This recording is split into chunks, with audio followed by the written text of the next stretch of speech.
Hello everybody, my name is Martin Moravek. I work as a solutions architect at Streamr, and today I will talk about building online communities in Web3 and beyond, both without and with shareable NFTs.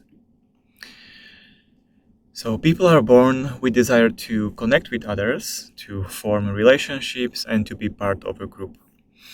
This desire for community is thought to have evolved as a survival mechanism, as humans have always been more successful in hunting, gathering, and protection when working together as a group.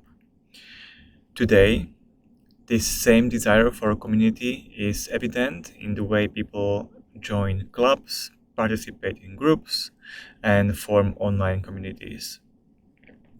Being part of a community provides individuals with a sense of belonging, identity, and what is even more important, a sense of a purpose. This also provides emotional and social support, which is essential for mental and physical well-being. In addition, communities can serve as a powerful platforms for social change and personal growth of each individual member. Therefore, when building a Web3 community, it's important to understand and tap into this fundamental human desire for connection and create a sense of belonging, identity, and purpose in your community. This will help attract members and keep them engaged in the community throughout the time. The two terms, audience and community, are very often used interchangeably. But there is quite a bit of difference between them. While audience simply consumes information and content, community is made up of active and contributing members who are also self-organizing. An audience can be thought as of a passive group of people who are simply observing or consuming information that you provide. They may be interested in a particular topic or subject, but they are not actively participating or contributing to the conversation or to the project itself. On the other hand, a community is made up of active members who are engaged and invested in the community's success. Real community members participate in discussions, they contribute ideas, and help to shape the direction of the community and the project. Community members also self-organize, meaning that they actively participate in the governance and decision-making process of the community. To build a strong Web3 community, it's important to focus on building a group of active, contributing members rather than simply trying to attract a large number of audience. You can also encourage members to take active role in the community by creating opportunities for them to participate and to contribute. This will help create a sense of ownership and investment in the community's success. People will feel like they have a skin in the game, so to say, and will make the community more resilient, responsive, and more effective. So, what are the advantages of having a strong community? By building a strong community, you can rely on word of mouth and organic growth to attract new members. This can significantly lower your marketing costs, as you won't have to spend as much on paid advertising for expanding the community or promoting your project. A strong community can also help you lower customer acquisition costs. Community members can act as brand ambassadors, either intentionally or maybe even unintentionally, and they will attract new customers and users to your project. By engaging with your community and actively soliciting feedback, you can also create a demand for your project or product and get early insights into what users want.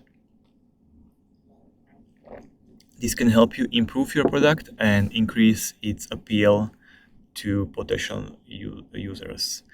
And early feedback is very important because it allows you to quickly iterate on your product or your project and improve in this way. A strong community can also provide you with networking and connection opportunities. You can connect with other like-minded individuals and projects in the industry, which can help you expand your reach and gain new insights. So you can expect to receive a lot of connections or suggestions for connection from your community members. A dedicated community can also provide you with support during tough times, such as, for example, bear market or any negative events happening in the project. Community can act as a sounding board and offer emotional and marketing support, which can help you when going through difficult periods. Having a dedicated community also means having competitive advantage that cannot be copied easily, which is especially important in open source project where anybody can take the source code and deploy their own instance of whatever you are building. A strong Web3 community cannot be easily copied by competitors. Building a dedicated community takes time and effort, but it's something that your competitors may not be able to replicate.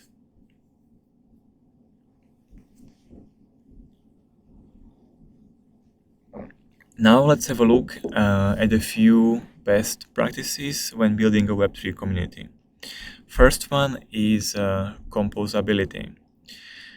So composability is critical for every Web3 project as it allows for project to highlight each other's strengths and lift each other up on the way to adoption. Composability can happen on 3 levels. First one is smart contract composability. This is the ability to link and use together multiple smart contracts to create more complex and powerful decentralized applications. For example, a contract for decentralized exchange can be composed with a smart contract for lending platform, allowing users to borrow and trade assets on the decentralized exchange. As the next option, the composability can be on a project level. This is the ability for different blockchain projects to work together and integrate their technology to create a stronger ecosystem. Web3 project composability is made possible by the use of common protocols and standards, such as the Ethereum blockchain or the IPFS, the Interplanetary File System. This allows for seamless integration of different projects. And also it enables the developers to create new and innovative use cases by combining already existing Web3 projects in new ways. And the last kind of composability is community composability. This is the ability for different groups and individuals within the blockchain community to collaborate and build on each other's work to drive innovation and adoption of the technology. Overall, by focusing on composability within your community, you can create opportunities for collaboration and growth that will drive the overall success and adoption for your project.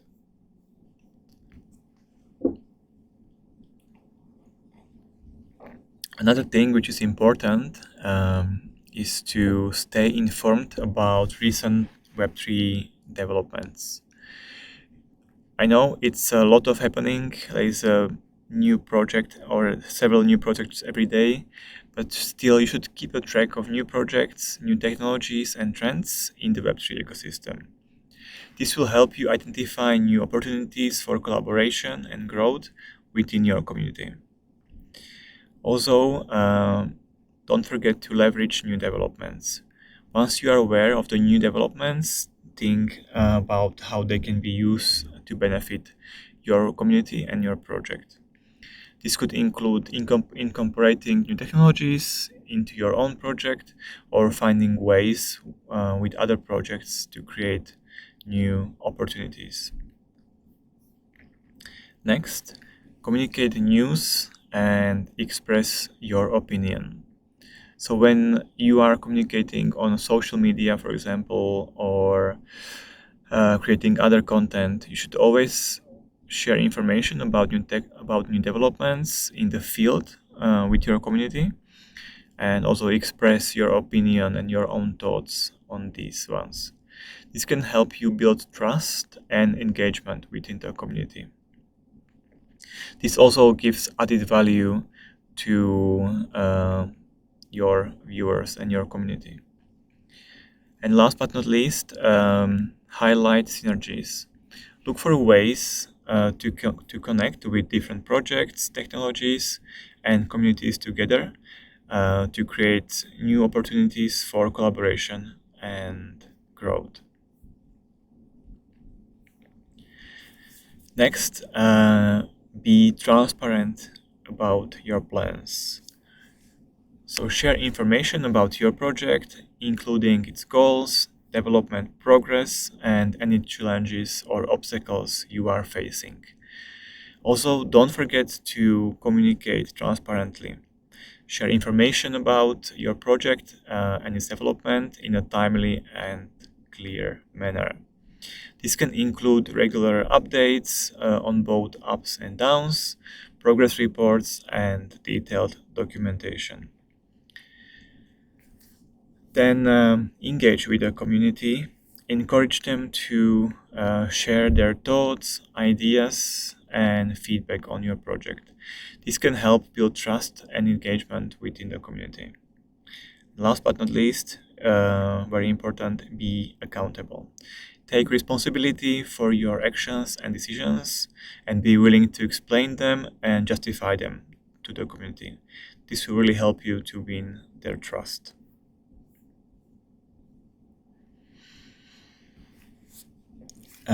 Engaging the community through community voting is also a very common method of engagement. However, it's important to exercise caution as transitioning to DAO, decentralized autonomous organization, for your project can be difficult or impossible to reverse if things don't go as planned. So how can it go wrong? Let's have a look at the cons first. The voting process can be complex and also time-consuming, both for the project, so doing the setup, preparing all the proposals, preparing research and evaluation of each proposal, and also trying to present it in a balanced way. Then, not all community members may have the same level of knowledge or expertise, and it may be really hard for them to decide on these proposals. There is also a very high risk of voter apathy or lower voter turnout. People have also other things to do than just vote for each proposal of your project. Vote delegation can partially solve these two problems, but it still requires certain activity from your users. And also, the community may not always vote the way you would like them to do. So you need to be really careful and considerate about this point. But there are also upsides. Decision-making power is distributed among community members, which gives them a stronger feeling of having the skin in the game.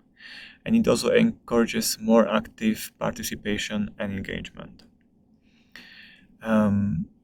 It also, as mentioned, offers buy-in and support for important decisions that can be tough sometimes to take.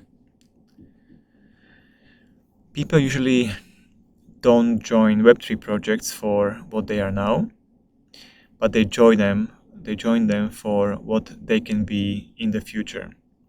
Therefore, make a roadmap and update it regularly. In the roadmap, you should emphasize a long-term vision. Web3 projects are built on decentralized technologies and often have the goal of creating a new decentralized future. Make sure your roadmap clearly communicates the project's long-term vision and also how it aligns with the core values of Web3. Don't forget to include specific milestones. A roadmap should include specific milestones that will demonstrate progress towards this long-term vision. This helps to build trust and demonstrate that the project is actually moving in the right direction, especially when you can show that you are getting things done milestone by milestone. Then focus on community involvement. The Web3 community values projects that are open, transparent, and community-driven. Make sure your roadmap includes ways for the community to get involved, such as through governance or development. Roadmap should also show a clear path to adoption. The Web3 community is always looking for projects that have a clear path to adoption and can demonstrate the real-world use cases and a real-world added value. Be sure to highlight how your project will be adopted and by whom. And last, be transparent. Be open and transparent about the progress of the project and any challenges that may arise. Being open upfront about setbacks and possible challenges ahead helps you to build trust and shows that the project is being managed responsibly.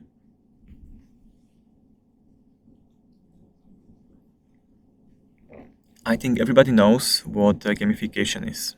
The question is, how can a community gamification in Web3 look like? Some examples are, for example, leaderboards, where members can be ranked based on their contributions, such as the number of tasks they have completed or the number of community discussions they have participated in. Other options are badges, where members can earn badges or trophies for completing certain tasks or achieving certain milestones within the community. So generally, rewards can be monetary and non-monetary. Monetary rewards, this would be typical fungible tokens of your project that you would send to some community members. There's no surprise here. The other category are non-monetary rewards. This is very interesting as a category, especially for starting projects, because it's very budget friendly. So you don't need to give money or create sell pressure by giving tokens. So what do you give instead? Let's have a look. If you don't give money as a reward, you give something that has, for example, reputational value, it has a social value, or something that a person can use as a proof of a skill. Such a reward can also be used to grant user access to a private subcommunity or a chat. Most likely, this one would have a form of an NFT or a newly presented shareable NFT. If you have never heard about shareable NFTs before, don't worry. The concept is based on a recently published Ethereum request for comment, the ERC5023. This one describes interface with a share function and a share event that can be used to extend a regular either ERC721 or ERC1155 an NFT contract. The ERC also contains the reference implementation of a shareable NFT in Solidity. There are many potential use cases to be explored with shareable NFTs, but for now we have focused on using shareable NFTs to grow online communities by giving them a reward and recognition that is decentralized and shareable. These NFTs can also provide a stronger sense of belonging for community members. And in this case, we have developed a DEP, a decentralized application, hosted at talcoapp.io for facilitating these NFTs at different stages. So at first, what is the difference between a regular and shareable NFT, you may be asking? The regular NFT implements, as mentioned, either ERC 721 or 1155. It has a really great wallet and tooling compatibility. It's really widespread interface and standard. And regular NFTs are typically transferable.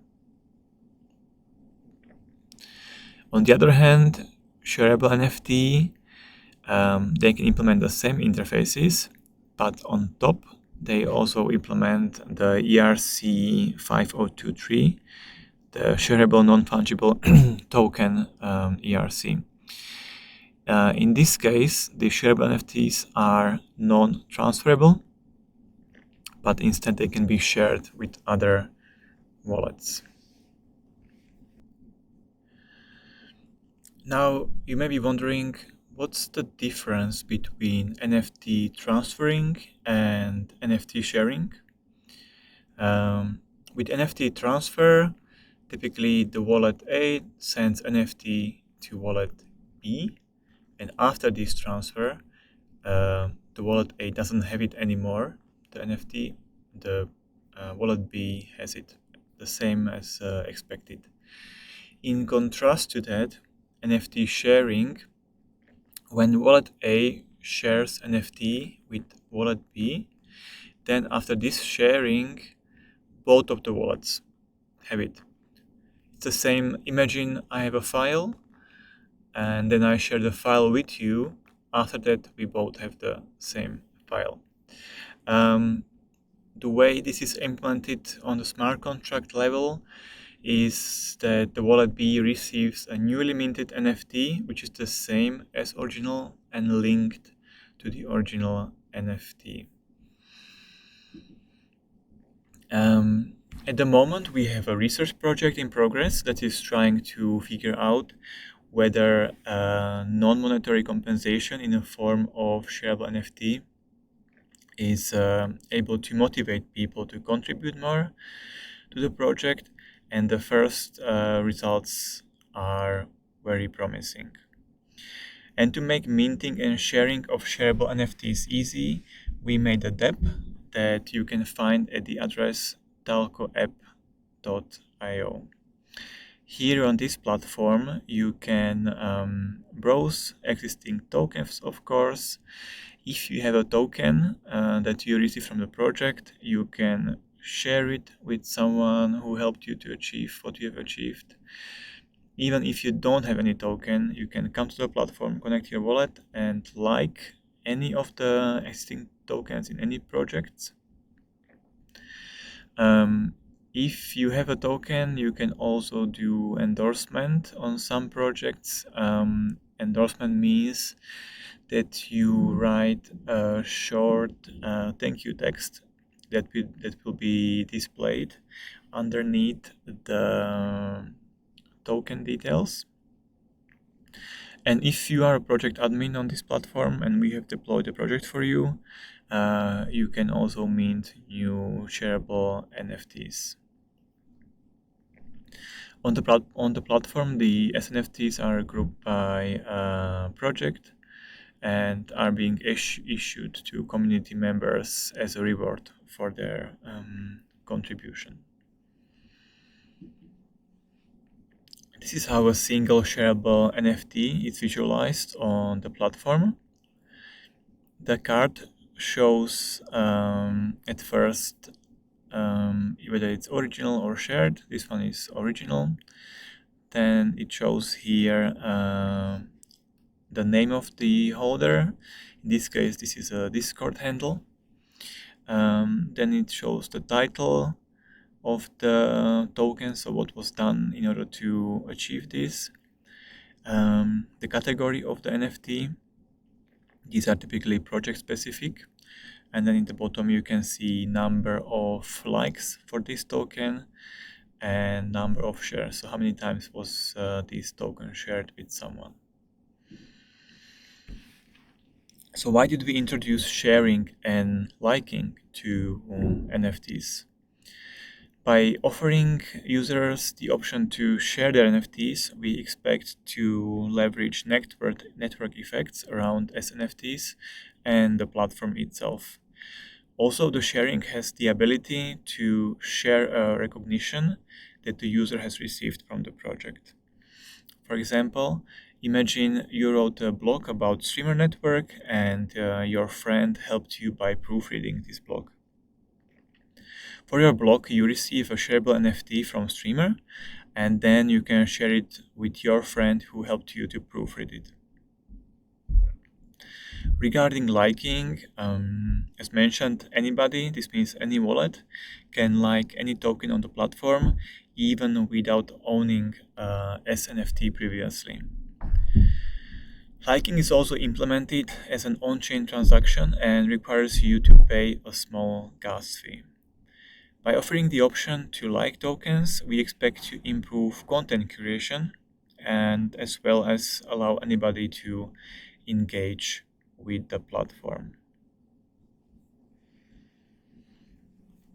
Good news is that Talco SNFTs work together with the Guild XYZ platform.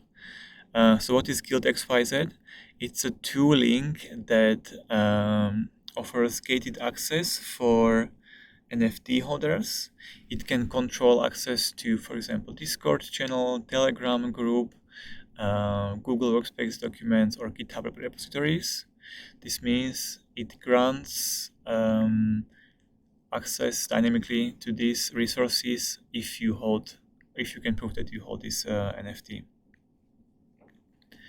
By combining Talco and Guild, you can unlock additional value for SNFTs holders in your community and make the rewards even more attractive.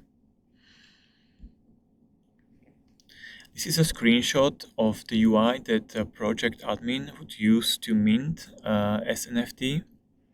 So no coding is required from your side. What you need to do is that you log in with your admin wallet at the talcoapp.io. You open your project section. From the drop-down menu, you choose Mint. Then you need to fill out details such as the wallet address of the receiver, the title of the contribution, the description. You need to provide an image for this NFT. And then you need to fill out category-specific information. After that, you can mint the token and upload the metadata from your browser. If you would like to start using shareable NFTs for your community, make sure to contact us at info@talcoapp.io. Afterwards, we can deploy the project smart contracts for you, and you'll be able to start minting your own shareable NFTs. Current Talco team consists of me, Martin Moravek. I work as a solutions architect at Streamr, and my colleague Jarno Martila, also from Streamr. He's leading the second session of today's seminar. So thank you for your attention. I hope you have enjoyed the content and that it will be useful for you in your future community activities.